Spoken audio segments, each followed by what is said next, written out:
Chapter 2 Class Begins. With Pride's ending sentence, the lights in the large classroom come on. Promising young trainees quietly stare, taking in every detail spoken. As they sit there, silently listening, Pride looks around surveying their attentiveness. Several dozen eyes glare back at him, waiting for his next words.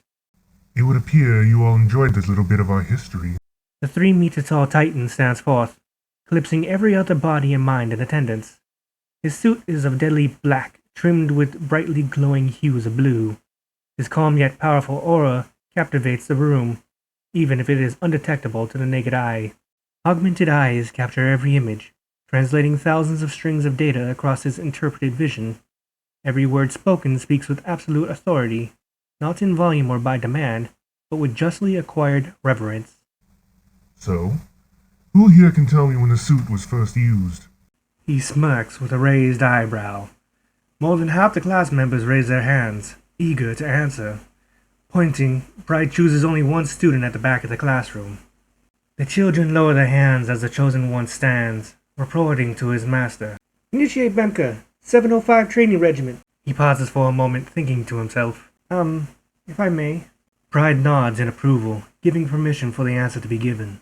Which instance do you speak of, Master Pride? The first time in combat or first time tested? Pride chuckles and gives another nod. In the field. The child pauses and stutters. Earth year 2145. Pride waves his hand for the child to sit. Correct. He begins to pace the stage he stands on. And who is the creator of the Mark II Dracon plate? Several of the children look back and forth to each other in confusion. Only a handful raise their hands. Pride's smirk fades at the lack of volunteers. He twirls his hand in disregard as he points at a random child. The child sits there for a moment as Pride looks at him and cocks an eyebrow, still pointing at him. Fumbling over his own legs as he bolts up, the child breaks into sweat. Initiate Steer, 299 Training Regiment. His young eyes perk up with conviction as he answers. Would it be Scribe Kylest, Master Pride? Pride nods to him and slowly waves his hand down. Now, he pauses for a moment. Perhaps my questions are a little confusing. He shrugs. I will admit, I tend to forget the difference between quizzing children and interrogating adults. Pride looks down and sways his head from side to side in a relaxing motion. How about I let a few of you ask questions you might have? Stopping his pacing, he centers up to the class, folding his arms. Do any of you have questions before we continue? Several hands shoot up and others slowly rise. Pride points to one of the more anxious students. Master Pride, you said Mark II Dracon plate earlier. Pride frowns. Yes. And? The child looks up. Which suit do we use now? As if to show his armor off, Pride puffs out his chest and pulls back his plexicloth tasset. This would be the Mark 13 AST plate. The room fills with quiet oohs and ahs as the child still stands. Did I answer your question, child? Shaking his head softly, the child responds. AST? Pride cuts him off, answering his question quickly. Assault Shock Trooper. Used in accordance with our drop pods. I personally have the 13th model, though the appearance has not changed much. As he lowers down his tasset, he continues.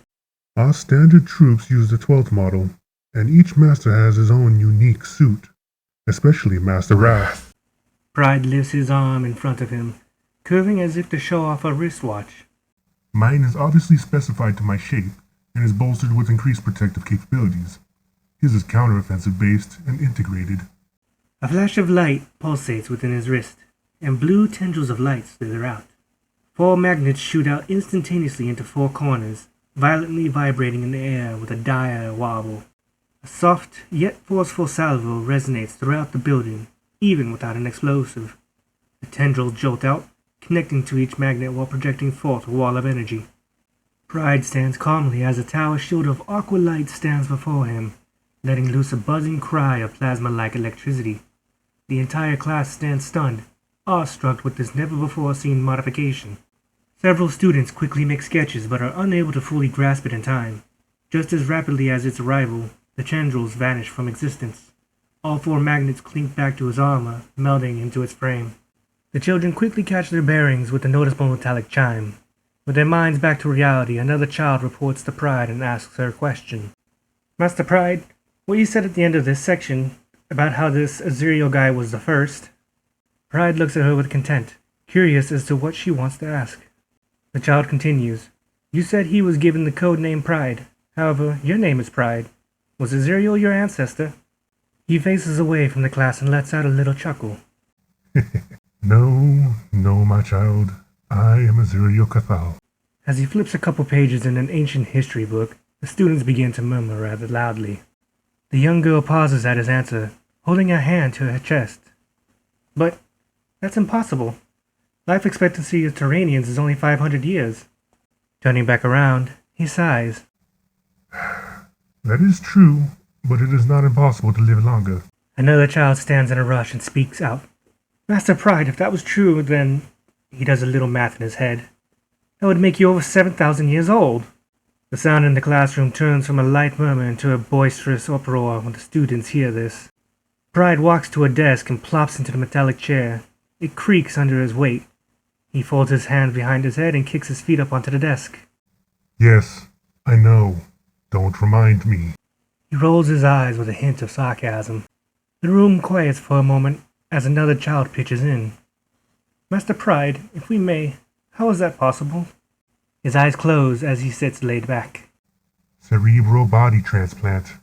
Tilting his head to the side, the child scratches his head. A brain transplant? Pride nods, his eyes still closed.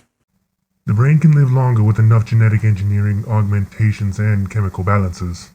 Standing wide-eyed with confusion, the child asks, Would you mind explaining that to us, Master Pride? The clamor dies down quickly as the children turn their attention to him. Pride opens his eyes for a moment before slowly closing them again. I could somewhat, but it's not in order for this lesson. It would take quite some time to explain it all, and in all honesty, it's more Envy's specialty now. The children's faces turn from excitement to disappointment in a flash, as his words crush their spirit. With his head hung, the child quietly sits.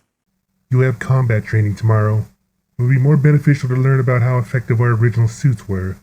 Pride raises a finger to the air. Knowledge and understanding start at the base and grow forward. If you all wish to one day use what our most elite have, then you need to understand every capability it has starting from its earliest design. As his hand lowers back down, he slightly rocks, nearly breaking the chair. You will learn what ground you can test your skills on, then it will be amplified by your own plate. Just as Master Wrath has instructed countless times, even to me. A cold breeze passes forth as all of the children listen, even if they are still unsatisfied. Lightly clearing his throat, Pride makes his ultimate point.